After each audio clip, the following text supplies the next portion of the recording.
નમસ્કાર, સવારના વંદન. આપણે વાત કરી રહ્યા છીએ મનોવૈજ્ઞાનિકના મત પ્રમાણે જુદી જુદી બચાવ પ્રયુક્તિઓ, એમાં કેટલીક આક્રમક પ્રયુક્તિઓ આપણે પ્રયોજીએ છીએ, કેટલીક પ્રવૃત્તિઓ આપણે નિષ્ક્રિય રીતે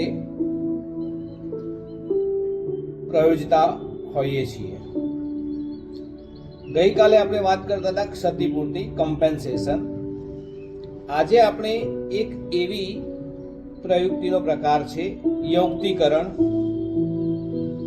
જેને ઇંગ્લિશમાં રેશનલાઇઝેશન પણ કહી શકાય. યુક્તિકરણ એ પણ એક મુખ્ય પ્રયુક્તિ છે.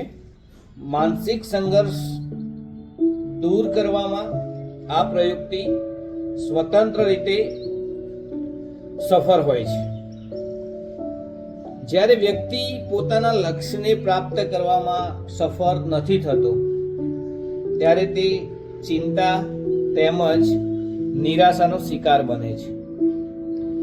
આવી હાલતમાં તે સમાજ દ્વારા સ્વીકાર્ય તર્ક એટલે એ પ્રકારની રીતોનો એ આધાર લઈ બીજા ઉપર દોષારોપણ કરવું અને ક્યારેક પોતાની નાનામાં નાની વસ્તુઓની પ્રશંસા કરી પોતાની ચિંતા તથા નિરાશાનું નિરાકરણ કરે છે. અને આ જે દરમિયાન માનસિક આખી પ્રવૃત્તિ ચાલી રહી હોય છે અને મનોવિજ્ઞાનમાં યુક્તિકરણ કહે છે. તો આ પ્રયુક્તિ માટે એક ઉદાહરણ બહુ જ ખૂબ સરસ છે.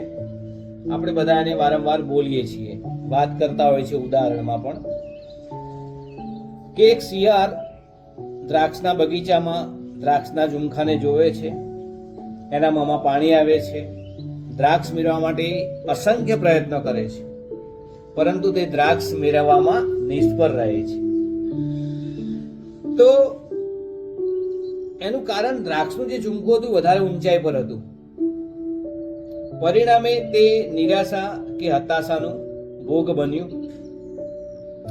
તો આ સ્પષ્ટ રીતે જે નિરાશા કે હતાશા એનું વાસ્તવિક કારણ હતું,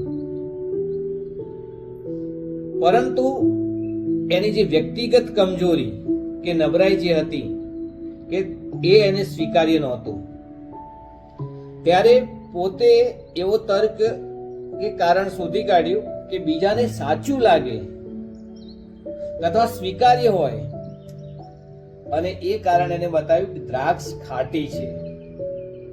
તો આ રીતે સત્યભાષી તર્ક આપી આત્મપ્રવંચનના આધાર પર પોતાની નિરાશાનું નિરાકરણ કર્યું. અને આ જ ઉદાહરણ પરથી યુક્તિકરણનું સ્વરૂપ સ્પષ્ટ થઈ જાય છે. અને આવા બે પ્રકારના યુક્તિકરણ મનોવિજ્ઞાનમાં કયા છે, ખાટી દ્રાક્ષ પ્રકારનું અને એક મીઠું લીંબુ પ્રકારનું. તો આવતીકાલે આપણે આના વિષય પર થોડો ફોકસ કરીશું. સારા દિવસની શુભેચ્છાઓ. જય શ્રી કૃષ્ણ. જય ભગવાન.